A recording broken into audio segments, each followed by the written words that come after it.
Hey everyone, how's it going? All right, so thanks for being here today. Today we're going to talk about BB's Box. Thanks to everybody here. Phil Mingan helping out as always. And today I am going to talk about what we call BB's Box. And first thing, TrueFire courses are on sale, 25% off at my website, Jeff-McErlain.com if you want to check that out. All right, so BB's Box. It's a term that we hear a lot, and it's a fingering that is really pretty common, and you can cover all the sort of changes that gets you into this, what we call kind of sweeter blues, for lack of a better name for it. Okay, so let's talk about what the scale is. I'm thinking A major pentatonic.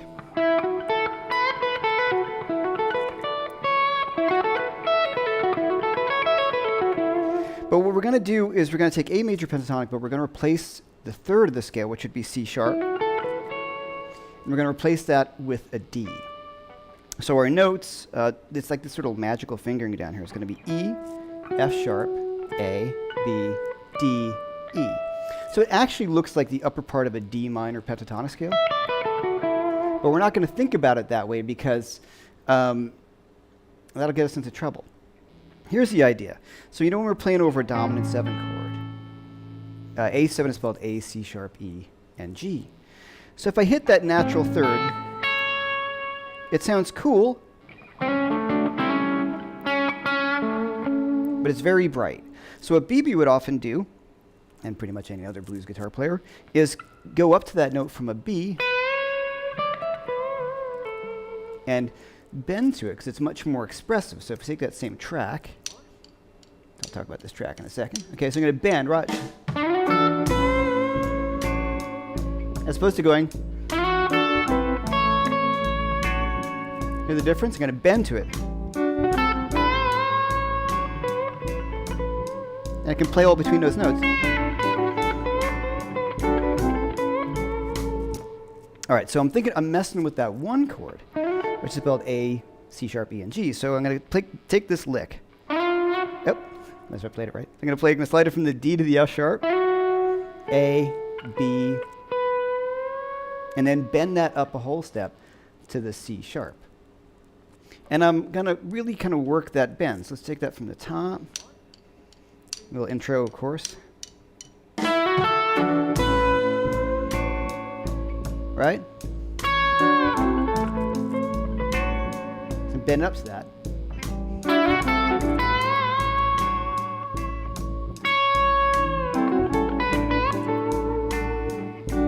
All right, so that's the real trick. What we're doing, once again, is taking A major pentatonic, which would be A, B, C sharp, E, F sharp, A, B, C sharp. I'm going to replace the C sharp with a D. So that gives us A, B, D, E, F sharp. There's my A, the B, D, E. Now once again, it actually gives you D major pentatonic. But you don't want to think about it that way because then you're going to be thinking D, and we're not thinking D, we're talking about A. All right, so see, there's your A7 chord. So I'm bending to the note that's in the chord. So once again, I'm thinking about the chord name and the notes in the chord like I'm always talking about for every single one of these lockdowns, right? So here's that cool lick. So we have this. And then I'm going to play the D to E like that, okay? So that's the first lick. So everybody, you got a guitar in front of you, check it out. It's really important that you get that. Now, one thing about that bend, as you might notice, is I'm going up to the bend, right? But I'm always vibratoing. And I might milk that bend on the way up. Let's hear that. All the important things.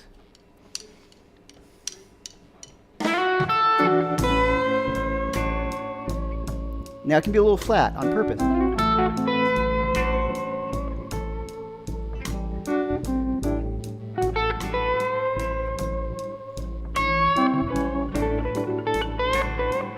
So that, like I kind of did a little, sometimes when I try to demonstrate it slowly, it doesn't quite work. Let me just play. I'm going to go play between that band, that C to the C sharp. Right, so.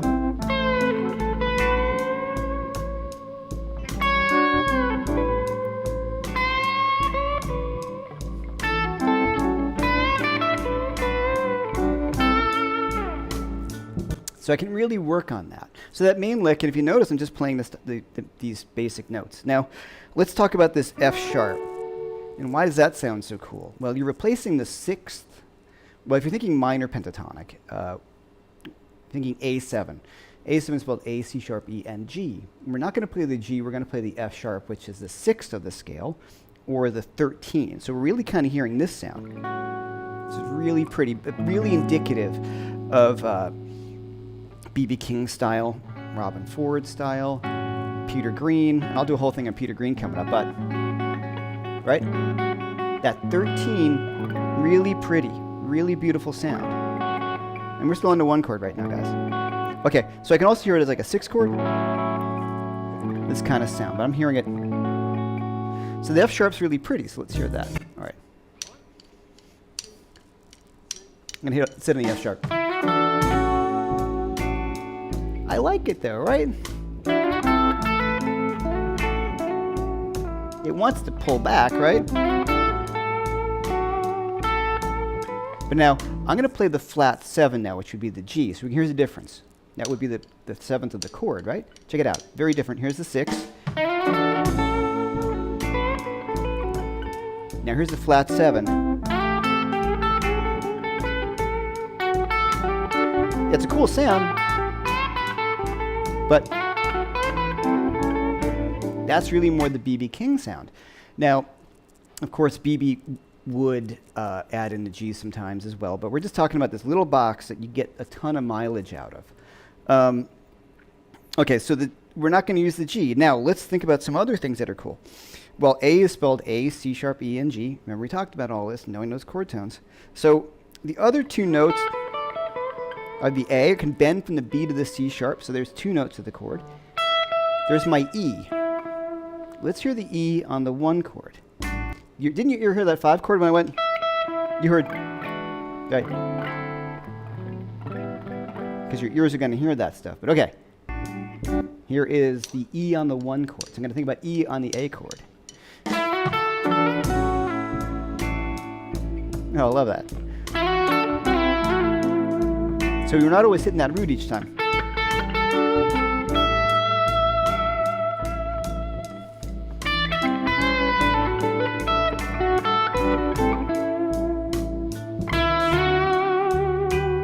right, we'll talk that 4 chord in a minute. So the first thing you start thinking about is, well, I've got 2 notes that sit inside the scale. What's the chord tone soloing? I'm thinking about my triads. I'm thinking about, here's my A major triad. If I want, I can think about A7. But I'm thinking about A major triad right here. So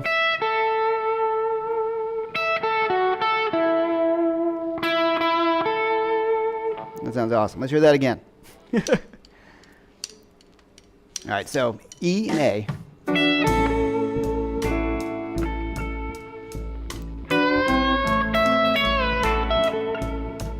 Sounds awesome, right? Except for that.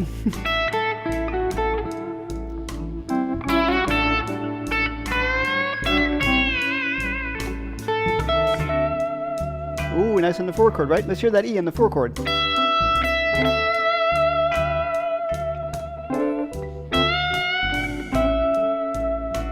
Killer on the 1. Now how about the E in the 5 chord, which is the E chord? That's going to work. Now my 4 chord. And back to my 1. Okay, so pretty cool how that E works on all 3 of the chords, especially on that D chord, which we're going to get to now. Okay, so your first thing is you want to start sitting on the A chord for a while.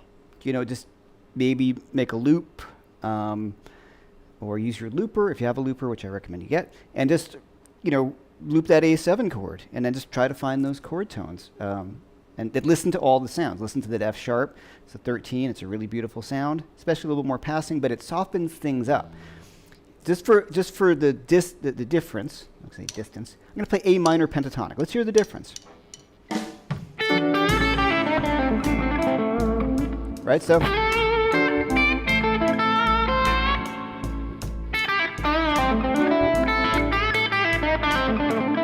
It's a cool sound, but we go to this brighter sound. So that's definitely much more of a BB thing, right? So the minor pentatonic, I know you guys kind of have a handle on, or it's the first thing we learned. This was the second kind of deeper level that I went by getting into BB and Clapton and Peter Green. One thing about BB, and I think the True Fire did a live thing and Matt Scofield was talking about it, and people were asking him about BB King. And he and I have discussed this, like what BB might be playing might not be that difficult to play note-wise. You know what I'm saying? Like in terms of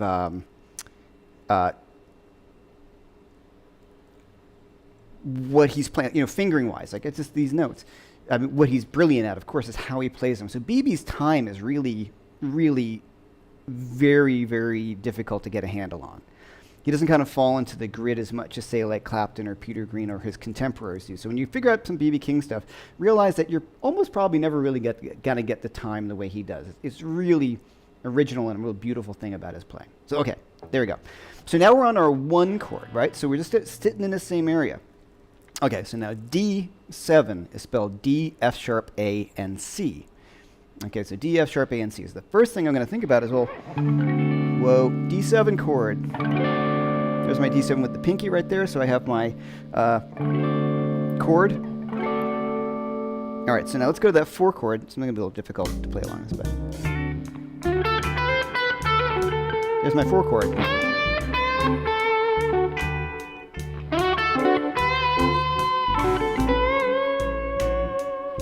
Wow, on 4 to 1. Now my 5.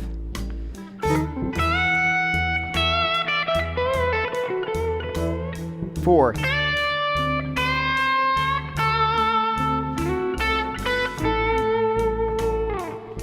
All right, that's pretty sweet. So let's talk about that. Well, we know that bend from the B to the C sharp is beautiful on the A chord because it's a 3rd. But when you go to that 4 chord, D7, that C sharp, D7 spelled D, F sharp, A, C. If I play that C sharp, it's a terrible note. We don't want to play it. So you can make the changes by doing let's say one of two things here. The first thing we can do, which is really great, is we can bend the B to a C. So here's the to the A to the D. Here's my, right?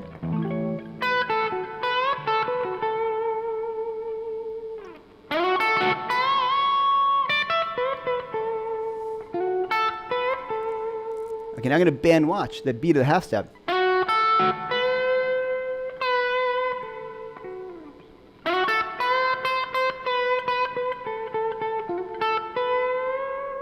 Did you hear the chord change? Just by changing one note. Now let's quantify that. I'm bending my B to my C sharp on the 1 chord, bending that as the 2 of the scale to the natural 3 of the chord. And then when we go to our 4 chord, I'm going to bend that same note a half step, and that becomes the flatted 7th of the 4 chord.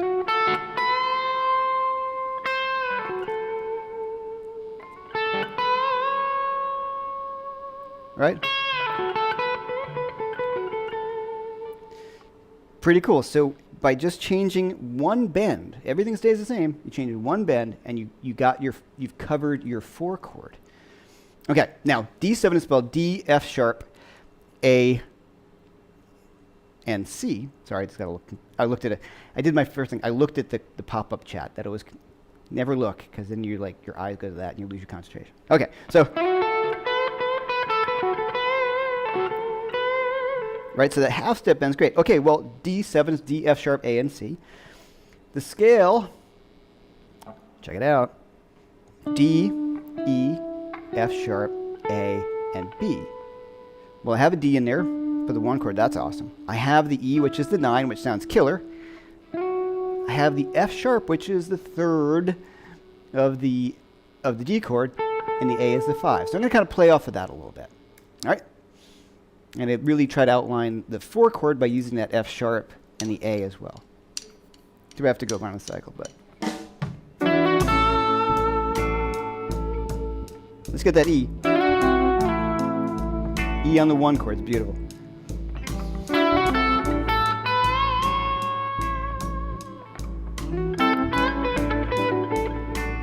I'm going to get the F sharp in there. Here's that half step bend.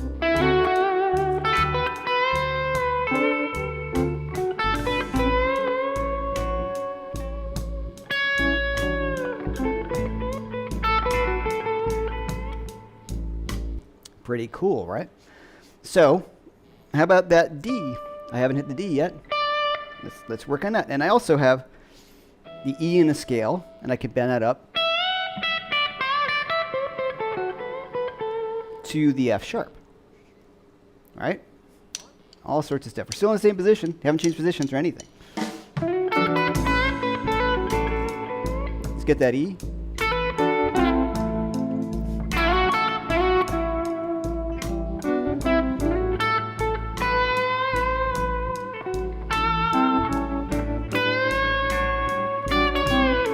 Then that bend.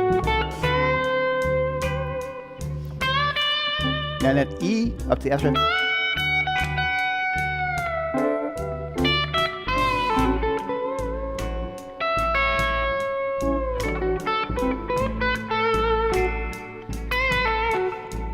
Okay, I know we're dying for that 5 in a second.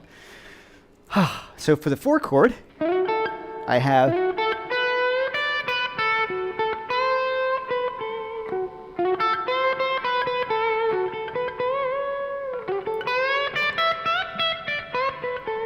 so the E up to the F sharp, 3 of the chord, that's the 9, root, the 2 up to the flat 7, I'm sorry, the 6 up to the flat 7.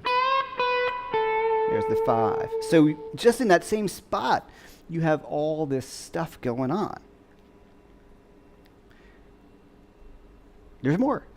All right, so in the 4 chord, we can just hit the C natural. So here's the lick we're going to do. So here I'm going to do this. I'm going to bend the C,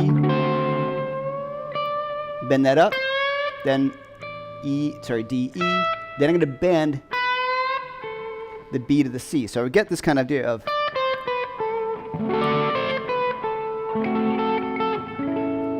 all right, so from the top. Now, don't be afraid to just never move out of the idea.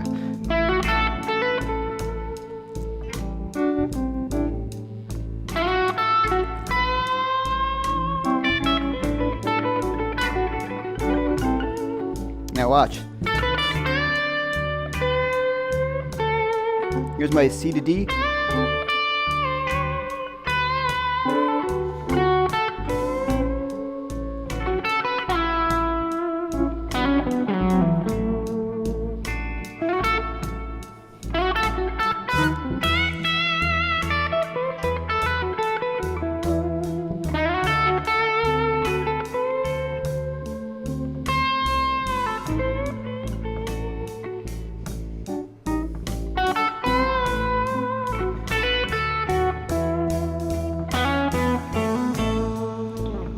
Okay, now our 5 chord, E7, E, G sharp, B, and D. Well, what's contained in the scale? Well, E, there, somewhere, there we go, okay, E, and the D.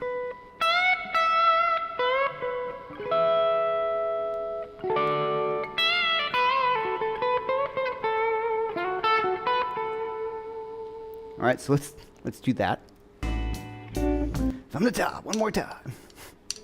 Same notes, all the same. Get the Peter Green thing going on.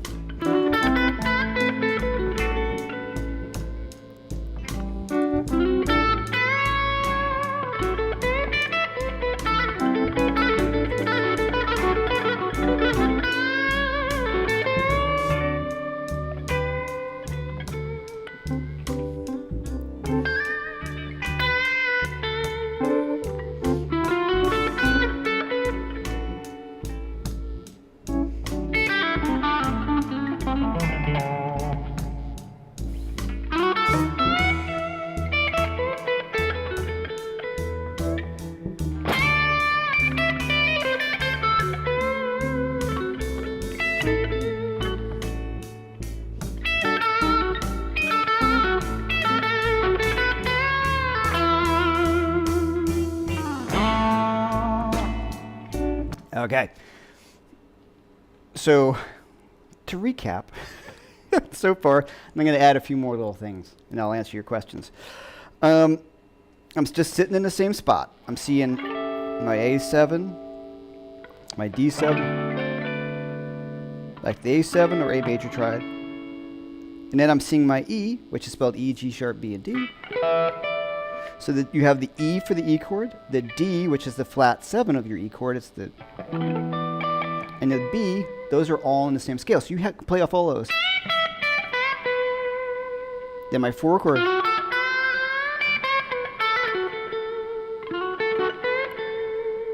right? Okay. So a cool kind of lick. Oh, if we go back to my British blues, if you do the British blues breakdown I did a few weeks ago, there's some very similar ideas here. So they all kind of go together. And some people are asking, like, do I have any courses that talk about this? Well, I have Sweet Blues Licks, which it does a lot of these kind of B.B. King-esque major pentatonic sort of sounding things. And my Advanced Blues Soloing, that has a lot of this stuff in it too. I haven't done a course on slow blues like this, which I think is the best way to get this together, because all these will work over any other tempo, right? But if you work on a slow blues, you can really work those bends really, really, really closely. Now, the other thing I want to add in, because, you know, I don't hold anything back, is the blue note of the minor pentatonic, which is a great sound. It's my E flat. So I'm going to add that in.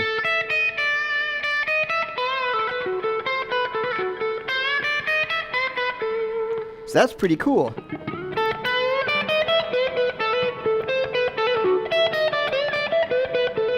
So let's hear that kind of phrase in work, in action. I'm going to overdo it.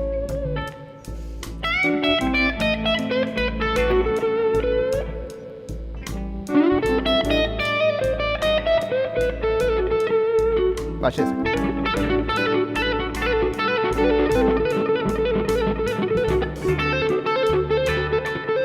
Shoot that one note.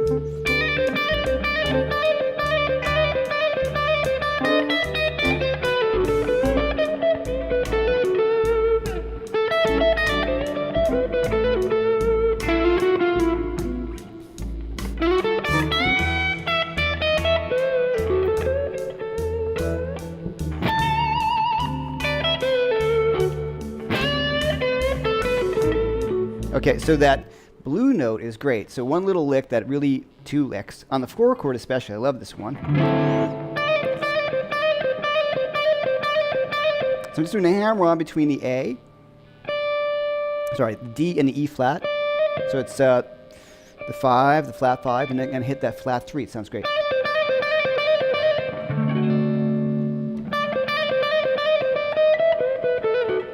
Another cool one.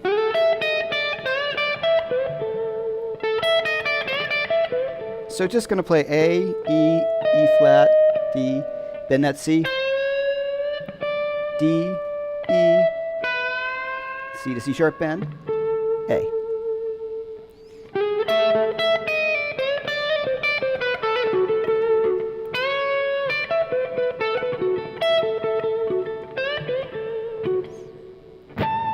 Okay, now the BB little trick, I love this one. 3 notes, watch. On the octave, the A.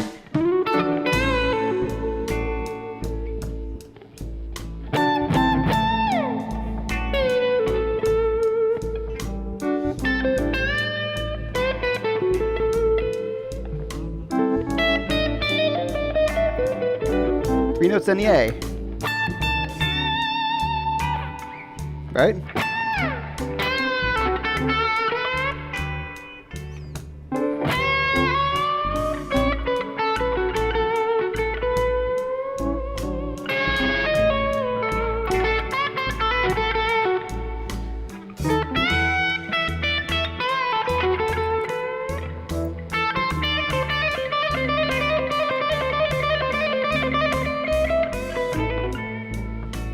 And we could always end on the last on a blues lick, minor.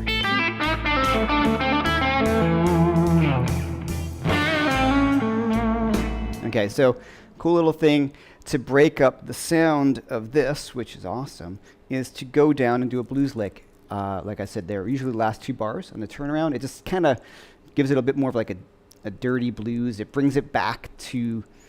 I like the way it changes up the sound. All right, so I'm going to play one more time through, and then I'm going to ask take you guys questions if you have any. Yeah, leave that first. Okay.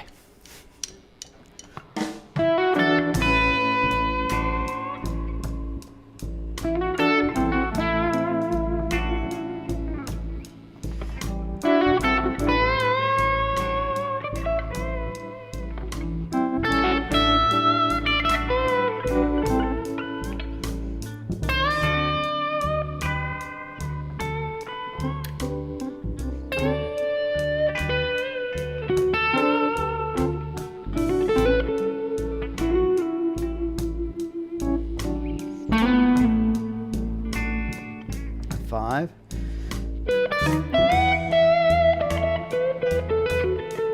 The blues lick.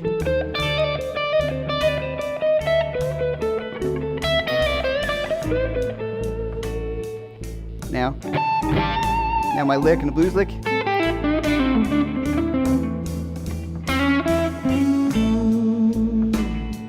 Okay. And that's it. One thing I have not discussed just yet, and is really, really, really, really important, is the dynamics and the phrasing. Obviously. It takes a lot of listening and a lot of just doing what I just did. Hit the track, play over the track, record yourself, use the video function on your computer or your phone or whatever it is, and take a look at that. Pay really close attention to it, because that's what's really going to, then you know what you sound like once you've done it. So that's super important. Listen back to yourself. Okay, so the dynamic thing is, I've talked about this before, and I will continue to talk about it until the end of time, is if we're speaking, I'm not just yelling at you the whole time.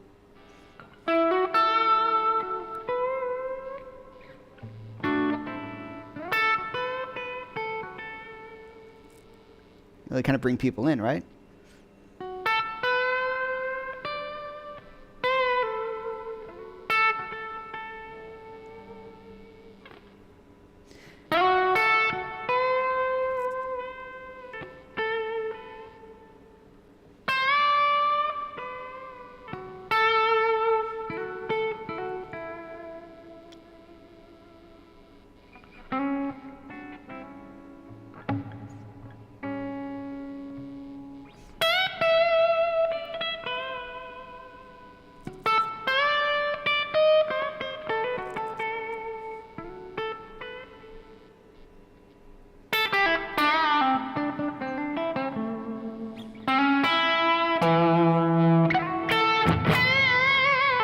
See what I mean? So you're going to start digging in, and I just played to the changes in my head, and I played with a lot of dynamics. You notice I didn't use a pick. I used my fingers quite a bit. I rolled back. Those kind of things are really, it's not just the notes. I know you guys know that, but it's good to know that too in your head, intellectually, that, okay, these are the notes that I can play. These are the basic licks. But it's important to be able to have spent the time working on the phrasing, and that's what makes BB so absolutely fucking amazing, is the dynamics and the lyrical quality to his voice. So, I'm not going to, at any point, say to you guys, yeah, I just got this, and you guys got it.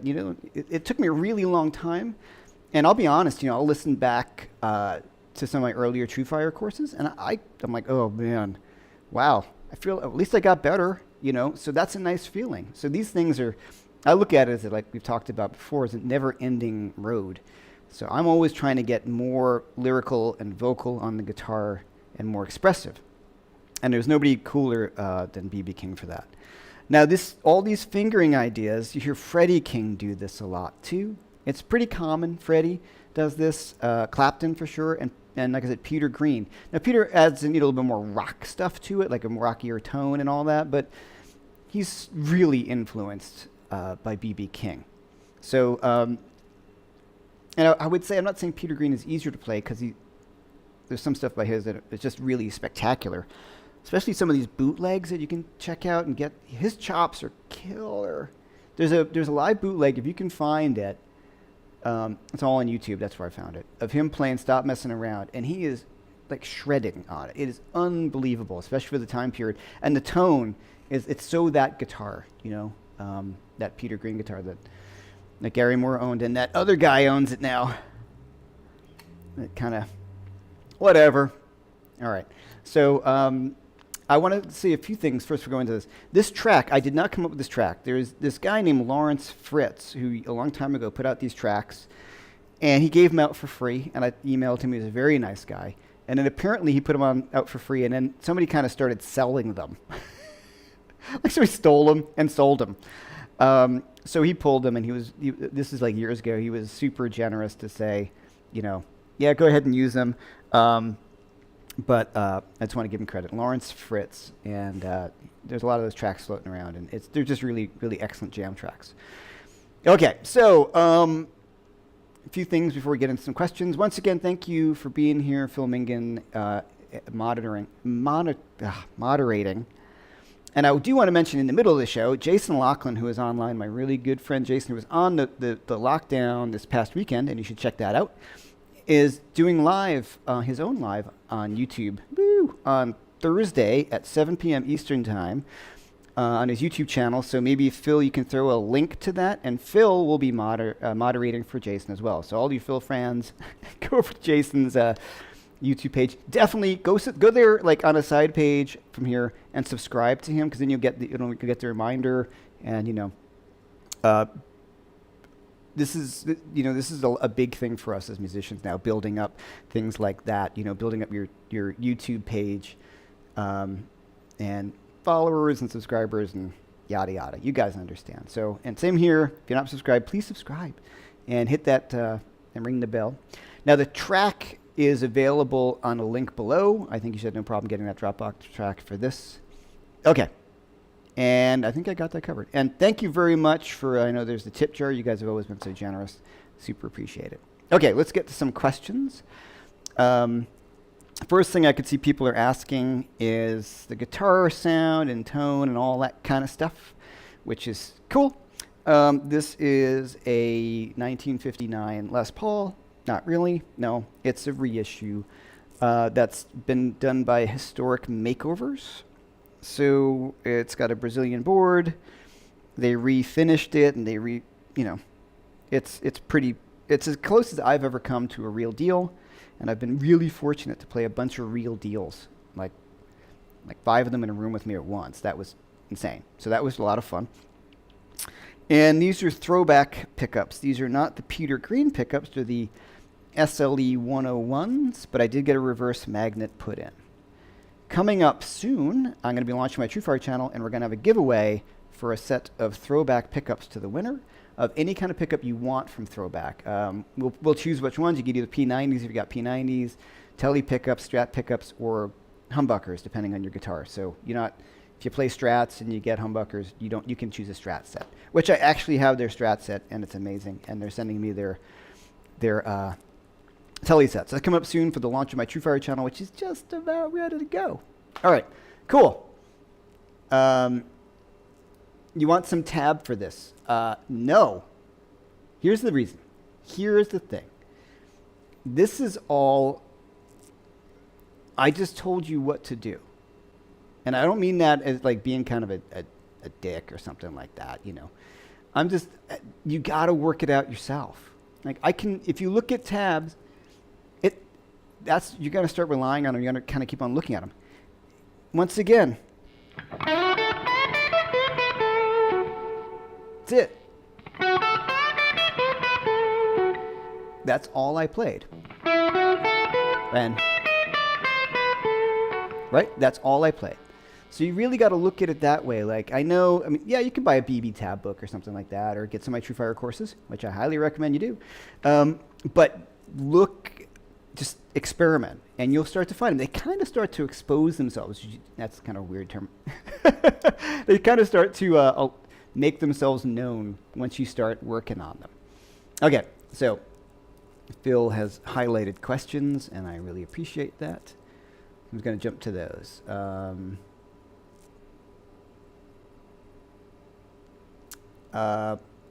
Are you using an amp today? This is Graham Ross. My Les Paul sounds awesome. No, once again, it's a Universal Audio plug-in. It's the Buxom Betty UA Audio plug-in with their EMT 140 reverb. And I just couldn't be happier, It's just amazing, as you can hear. And the reason why I like it so much is I look for in any real amp, and a lot of plugins don't do this, is it reacts really well to my dynamics and how I pick and turn down the volume. So the Universal Audio Buxom Betty, that's the Friedman. I've never played a Friedman Buxom Betty. I'm not really like a Friedman amp guy. He makes great amps. It's not my bag. I've never played a real one, so I have no idea what it sounds like, but I know the plugin sounds awesome. Okay. Keith Williams, 5 Watt World. Hey, just while you're at it, Keith, if you obviously all know Keith from 5 Watt World. As you guys may know, I'm a total Michael Schenker fan. Ever since his Flying V video, which was a ton of fun, I've been looking at reverb at Flying Vs. I've never had one, and I'm such a Schenker fan. And I told him that too, that I think he's bumped up the resale value on Flying Vs from that video, because I totally want one now, which is the most impractical guitar in the world, but I want one. All right.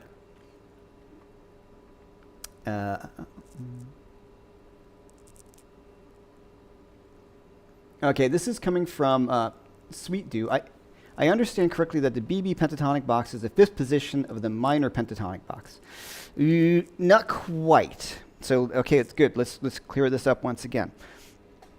If we're looking at those position things, make me a little nutty. Okay. 1, 2, 3. Okay, we'd kind of call it fingering number 4 of a minor pentatonic fingering.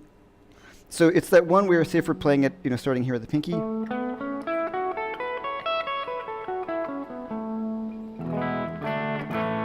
right there. So what I just do, I have A, once again, A, B, C sharp, D, A, B, C sharp, E, F sharp, A, B, C sharp, and E. I am replacing the C sharp with a D. So now I have A, B, D, E, F sharp, A, B, D, F sharp, which looks exactly like D major pentatonic in its first position, or maybe you call it second position. So that is, but like I said, don't look at it as D major pentatonic because I'm not thinking about D major pentatonic. When I go to the D chord, you can kind of think of it that way, but I like to think of the chord tones better. But okay, hopefully that answers that question. So it's just, you have to alter that natural 3 and replace it with the 4 for it to work. Okay. This is S.C. Nesbitt. I've been messing around with Drop D Band of Gypsies lesson from the solo blues course. Oh, great. Oh, not a question, it's a comment. Oh, yeah, thanks, man. I'm a big Hendrix fan as well. And we'll do some more Hendrixy stuff. I just have a hard time doing the Hendrix stuff because everybody calls you like, that's not what Hendrix sounds like. And I'm just more Hendrix influenced, you know? I just love that stuff. Okay. What do we have here?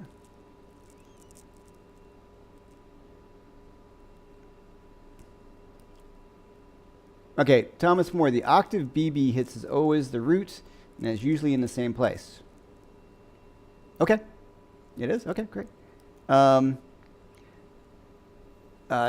Rinniger, do you usually use the bridge pickup? I change them a lot, actually. I kind of move around quite a bit because I like the sound of that. So let's just talk a little bit about the old Les Paul, right? And all the great things that this guitar can do. There's an awesome video of Clapton and the Farewell to Cream thing where he's backstage. It looks like he's been a little stoned or something like that. And talking about the guitar settings. And it's just the best thing in the world. So let's just talk about a Les Paul for a sec. This is going to be a little different than a regular one because I have the out of phase pickup here. So there's my bridge. Now, what you can't see is my tone. No, actually it wasn't. Here's my tone. A lot of times in my bridge, it's going to be based upon my ear. I might roll back that tone knob a bit to about 5 or 6, depending on the pot and capacitor you have. So it's all just by ear, you know. These are these really great pots that I put in by Vintage Inspired Pots, they're called. My friend Holger Notzel is a great guitar repairman and also Holger Comet amp owner and builder. Recommended them, and they sound amazing. They clean up great. They keep the high end. So Vintage Inspired Pots, those are awesome.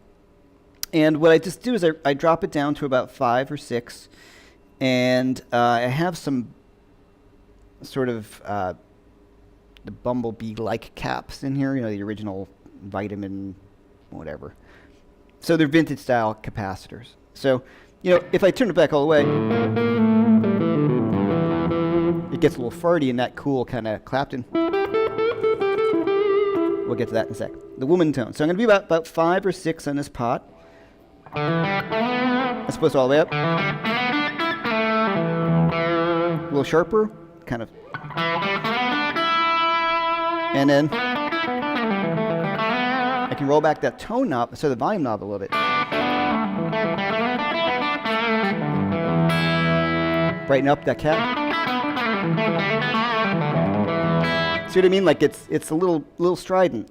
So I roll it back a bit. These are 500K pots, as you would normally have in a Les Paul. And I have the 50s wiring, which some people go back and forth on. I much prefer it.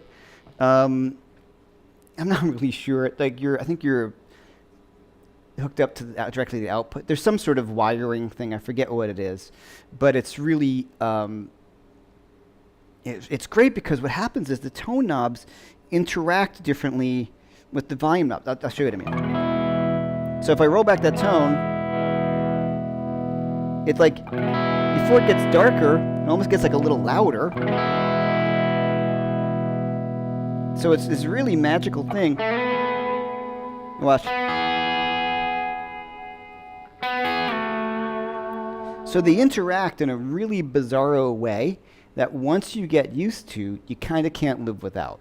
So that's the 50s wiring that you hear people talking about. So when I go to my neck pickup, now what I usually look for is a neck pickup where I set my amp largely to my neck pickup. So I'm going to get this to not sound like the beginning of Sweet Child of Mine, you know? Yeah. I don't want that. Hopefully I didn't get demonetized for playing that. Okay, so I look for a Les Paul. It's going to have that kind of rounder, almost stratty. So I can kind of hear that acoustically when you play the guitar. You're going to really feel the guitar resonate. And then on top of this, so now, so to get that stratty-like neck pickup that's not overbearing, I set the amp fairly bright, and then when I go to my bridge pickup, that's when I'll roll the bridge pickup tone down a little bit. That right spot, there it is.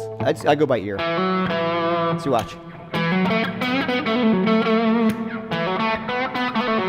Now if I bring that tone all the way up, it's a little bright for me. I don't really love that, so I just roll it back a little bit because I'm setting everything for the neck pickup on a Les Paul.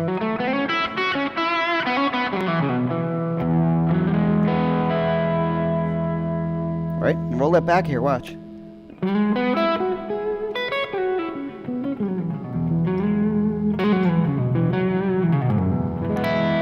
And then the 50s wiring, when I roll back the tone, the knob, the volume knob, it retains a clarity to the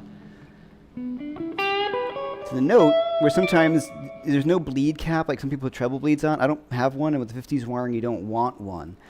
So, like metal guys and shredder guys often prefer the newer wiring. I think it's a little more direct. In other words, I want to turn my tone down, and you just turn your tone down. With the 50s wiring, when you bring your volume down, it sort of changes other things together. So there you go. All right. And sometimes I might just leave the volume knob open a little bit or close it a little bit, because I like the sound of that too. So there, I'm at about 8 somewhere. It's all by ear. See, it doesn't get that much gainier. See, just a hair back. Hair back. There, like a hair back, it kind of cleans up a little bit, yet it doesn't get as fuzzy. And you may say, well, why don't you turn your amp gain back a bit? It's not really that's not what's going on. It's the way the volume knob changes, I would assume, the resistance of the pickup. Somebody's going to correct me on that, but it changes. The way it works is not the same as turning the gain back a little bit on the amp. It does some tonal thing as well. Okay. Okay, now the Peter Green setting, I have reverse magnet pickup, and what that is when the pickup literally has one of the magnets is in the opposite direction that it's supposed to be. So you get that kind of out of phase thing. That BB used a lot, but he would get it from the 5-way switch on the rotary. So, and the cool thing about that, watch this. If I turn down the treble pickup, listen. The tone changes dramatically. So you can dial in how much bass you want on that out of phase sound, or the other way around. Watch. Bring back a bit.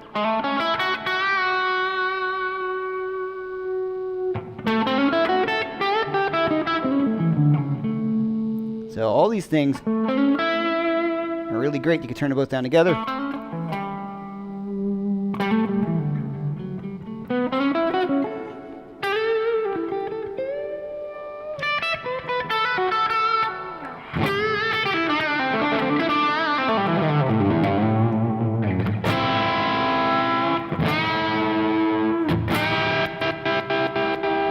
Okay, so that's oh, more. Okay, so for the Clapton-y thing, you can roll back the tone knob and get that sort of woman tone. There's a sweet spot for that too.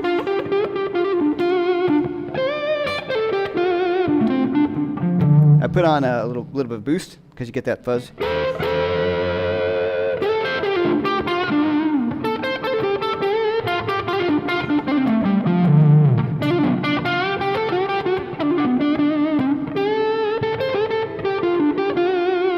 You know that kind of sound?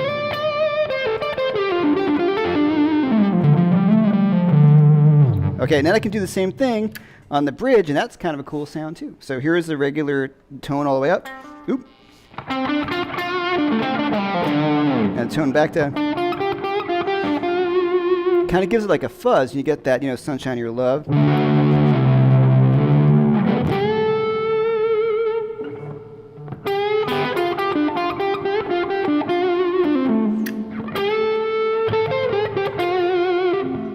I love that.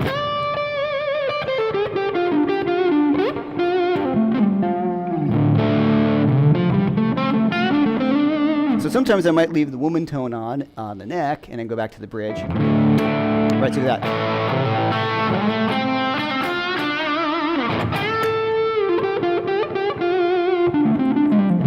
Now the woman tone with the volume down.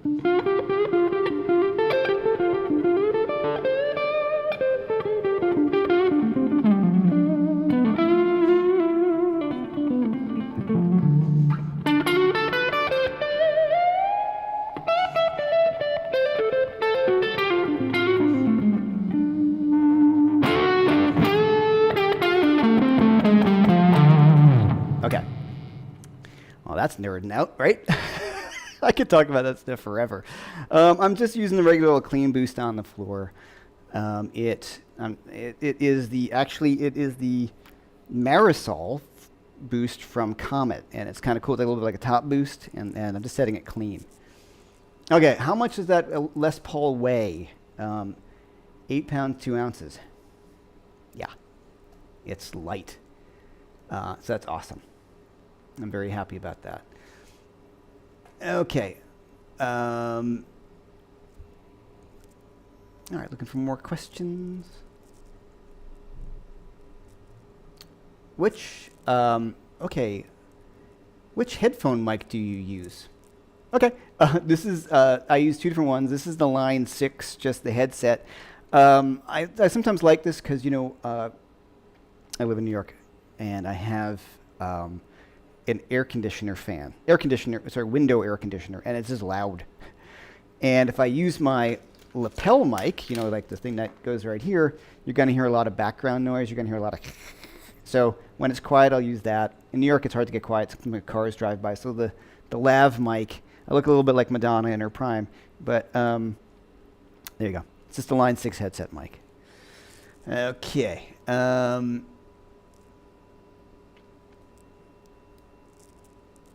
Have you ever played a Nash guitar, and how was it? This is by Richard and Sarah. I have played Nashes. I think they're really good guitars. They're cool. Yeah, they're good. Especially, I don't want to say especially for the money, but they're good guitars. I haven't found them to be the quality of, say, like Michael Tuttle's guitars, where Michael, hand does everything, and but there's a big price differential as well. And I think Nashers are cool. They're good guitars for sure. Okay, you want me to strike a pose? All right, I'm gonna Vogue. All right, there you go. All right, so let's talk about. I got no more questions. All right, so other things. Don't forget, yes, Jason Laughlin will be having his own TrueFire YouTube Live. Okay, great. Okay, so let's talk a little bit more about some of this sort of stuff. I'm just talking a little bit about that Clapton-y thing and all that. And I do have a course, interesting enough, on Saturday morning. Papa Stash himself, Brett's Papa, will be joining me on the live lockdown. And I have a course coming out with Brett in August, where I'm talking about some of my favorite rock guitar players. I'm going to talk about David Gilmour, Jeff Beck, Eric Clapton, and Michael Schenker. So that's going to be a heck of a lot of fun. I'm looking forward to that course. It'll step away from some of the blues stuff I've been doing, but I think it's a good one. Okay, so now back to the B.B. King thing. The idea of even like a pickup, oop, there you go. Oh yeah, if you on the 2 pickups and 1 volume's down, they all go off. So this kind of getting that top pickup. 4, 5, 6, 1, 2. Like getting into that on time. Right? That's one thing you want to work on, is getting that pickup really, really nailed. Now, one thing I didn't talk about, just for a sec.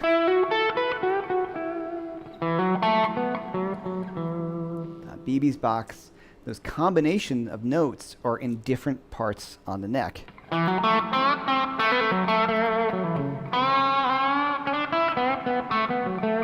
Right, I'm going to do the same thing down an octave. Same notes. So.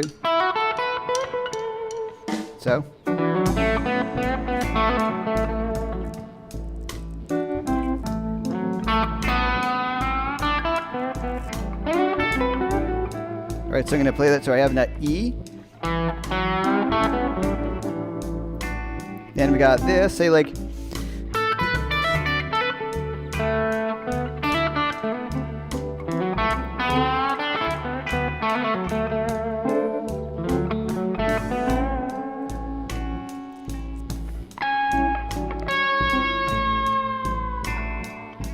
All right, so the same moves. So I'm going to do.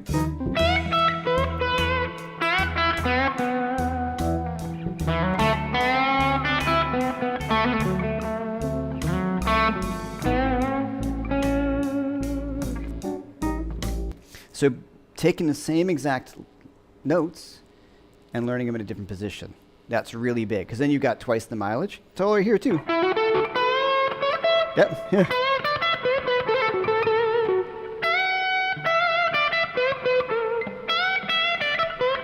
But one thing I really love, and this is so great about the guitar, is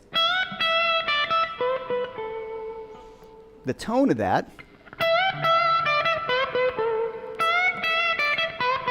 is completely different. So that is really cool as well. So learning the same thing in a different position than the guitar also opens up the idea of sonic opportunities. All right, so trying to keep it to the BB's box. Are there any questions that you have before we bring it down? Once again, just work through that one little spot. Go back to the beginning of the video. And the way to practice this is almost in a way, don't have any expectations of creating the world's greatest guitar solo. You're playing along with a play-along track. This play-along track, thank you, Lawrence Fritz, is like 5 minutes long, right? So when are you going to solo for 5 minutes? Not in a real live situation. So if you feel like you're starting to run out of ideas while you're doing this, that's probably going to be the case, because that's a really long time to solo without interaction. Also, if you're trying to just stick to BB's box, which I recommend you do just to focus in on it, you know, you're not going to solo for 5 minutes just using BB's box. And even BB wouldn't, because he wouldn't solo for 5 minutes, or there would be a band and there'd be a whole sorts of interactive stuff going on. So as an exercise, just do what I did. I'm going to just beat the crap out of that one position on the guitar. I'm going to try to hit the 1 chord, the 4 chord, and the 5 chord, and really just kind of dig into them and just hit the chord tones as they exist in the scale. Or we're going to, or we can add in that C on the 4 chord. All right, so that's how I would practice this. Just kind of dig in and just see what happens. What beat does the pickup start on? 1, 2, 3, 4, 5, 6. 1, 2, 3, 4, 5, 6. So down, down, bump, bump. So it starts on beat 4. You can look at, okay, it's like 12/8. 1, 2, 3, 4, 5, 6, 7, 8, 9, 10, 11, 12. Okay, so what a 12/8 is, if I see something that says it's in 12/8, I know the feel is going to be dun, 2, 3, 4, 5. It's going to be a slow blues. It's fast 12/8. 1, 2, 3, 4, 5, 6, 7, 8, 9, 10, 11. It's not going to work. So what 12/8, okay, let's talk about this.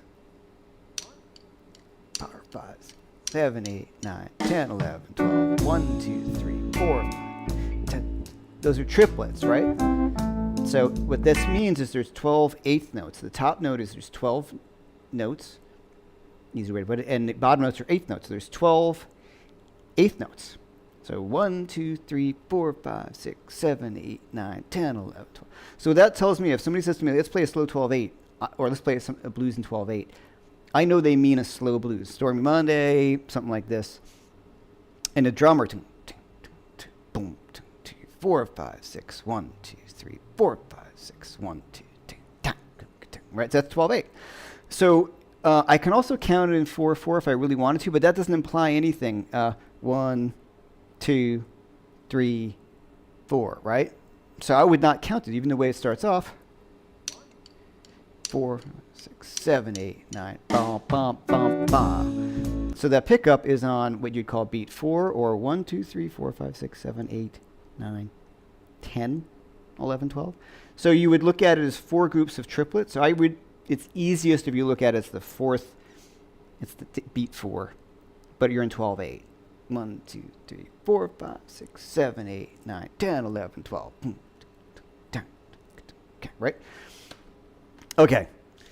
Well, I gave you guys a kitchen sink on this, didn't I? Why would you come back? There's so much more we can do with this. You know, this is just the sort of like, private lessons. Yeah, just reach out to me through my website, Jeff-McErlain.com. I realized that I'm a little backlogged. I apologize. I got super busy with some things, and I was like, oh, there's a few people I have not gotten back to. So if you wanna, please be a little patient. My fault. Been kind of swamped with a bunch of things, so I appreciate that so much. Okay, so okay. That's enough info. I can go on forever about this kind of stuff. So that's just I wouldn't say scratching the surface. That's like much of the stuff that you can contain in BB's box. And, I'll probably I want to get to posting some more lessons on YouTube, like shorter ones. And I'll break these down in a way, because this is like the kitchen sink. And I think sometimes that can be, a bit much at once. But it's all exists in the same spot there. So you just want to spend your time, work on it there, go in throughout the chords, think about what notes go where. And the more you do it, oddly enough, and fortunately enough, they start to kind of present themselves because it becomes something that you've heard many times before. Okay. So I will see you guys, hopefully, Saturday morning with Brett Papa on the show, Papa Stash. If you liked what you saw here, I really appreciate. I see that some people were hitting the tip jar. Thank you so much. It allows me to continue doing this. If you like this stuff too, if you check out, and it's how I make my living, my True Fire courses. And if you order them through the link, which is on my website, I get a much higher percentage, and we have a 25% code off of my courses only when you order through there. So I appreciate that. And once again, Jason Lachlan will be doing his own live stream on Facebook on Thursday at 7 p.m. Eastern Time. YouTube. Jason Lachlan, youtube.com/Jason Lachlan. And once again, thanks to Phil Mingan and everybody else who's been here. I know all these faces or names, which I really appreciate. Everybody returning and coming back and hanging out. And I will see you on Saturday morning. Thanks, guys.